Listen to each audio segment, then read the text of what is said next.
আপনারা যারা শুনছেন শোনেন আপনারা, আমি তাহলে বলবো না, হয় চুপ করতে হবে।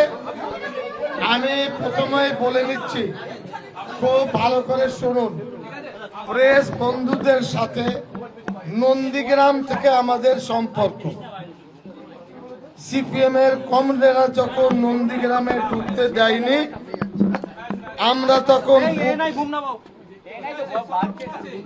আমরা তখন মিডিয়াকে ভালোবেসে জায়গা করেছি। আর প্লাস নিউজ 18 আর বাংলা খুব মিথ্যা কথা বলেছে। আমি অনুরোধ করব, খবর করলে মিথ্যা করবেন না, সঠিক না পারেন চুপ করে যাবেন।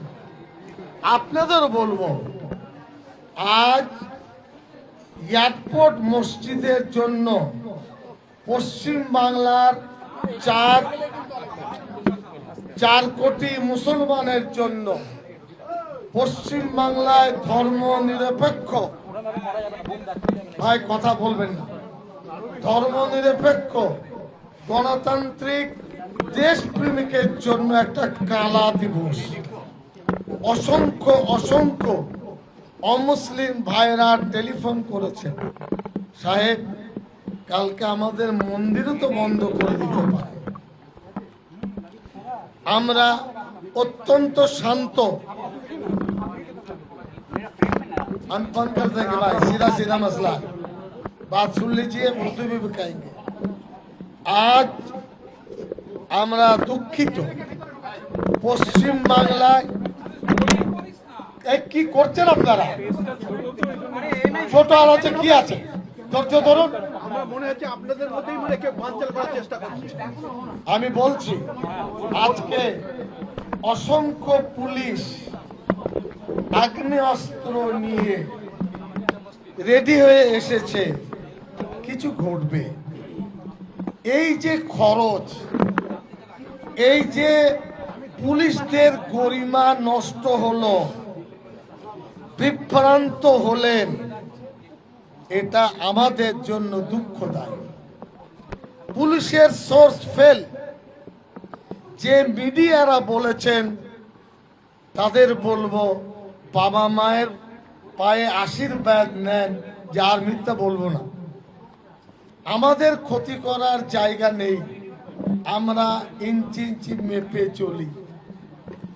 আমরা এই মসজিদের বিষয়ে 24 থেকে 25টি 2004 সাল থেকে এ পর্যন্ত তথ্য এয়ারপোর্টের সাথে লেনদেনের আছে, সেটা প্রমাণ আপনাদের দেব না, সময় দেবে। দ্বিতীয়, গতকাল এয়ারপোর্ট অথরিটিকে মসজিদ কমিটি চিঠি দিয়েছিলেন, জুমার নামাজের সুযোগটা আমাদের দেন, থানায় দিয়েছিলেন, তারা কেউ সাড়া দেন। আমি শেষে মাননীয় মুখ্যমন্ত্রীকে চিনি, তিনি চেনেন। আমি নিজে রাত্রিবেলায় চিঠি দিলাম, চিঠি দিয়ে বললাম যে কমপক্ষে শুক্রবারের নামাজটা ব্যবস্থা করে দিন। কোথায় যাব আমরা? পাড়ায় সব আপনার বর্ষা বাদলা, একটা ছাউনি করে বা ভিজে আমরা নামাজ পড়তে পারবো, তারা দিলেন না। এটা কেন জানি না, এটা তাদের হঠকারী সিদ্ধান্ত। গতকাল রথযাত্রায় সারা কলকাতা তোলপাড়, আমরা খুশি হিন্দু ভাইদের রথযাত্রা, রাস্তার উপর রথযাত্রা, পুলিশ প্রশাসনের সহযোগিতায় রথযাত্রা। আর বাংলার মুসলমান বাঁকড়া এমন অপরাধ করেছে, শত শত সশস্ত্র পুলিশ তাদের ঘাড়ের উপরে জুমার নামাজ পড়তে দেব না। এটা খুব দুঃখ, এটা বেদনা।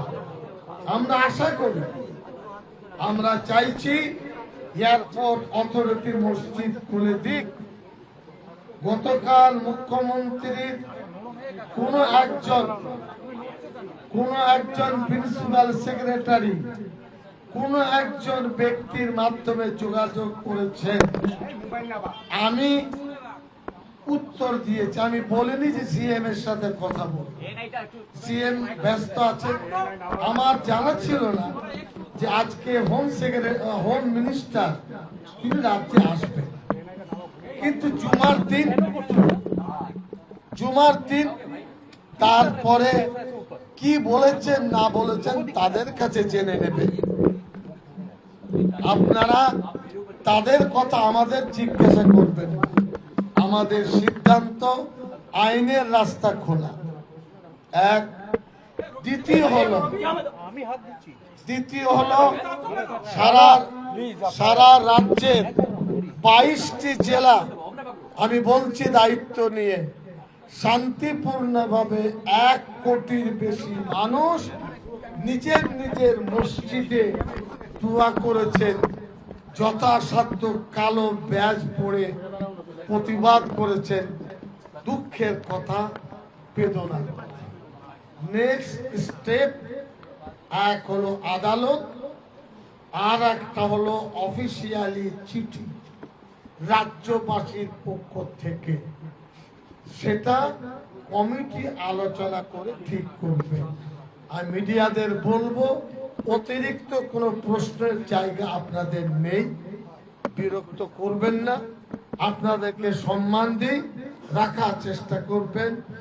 সিদ্দিকুল্লাহ চৌধুরীর মতন ইমানদার নেতা মরে গেলে খুঁজবেন।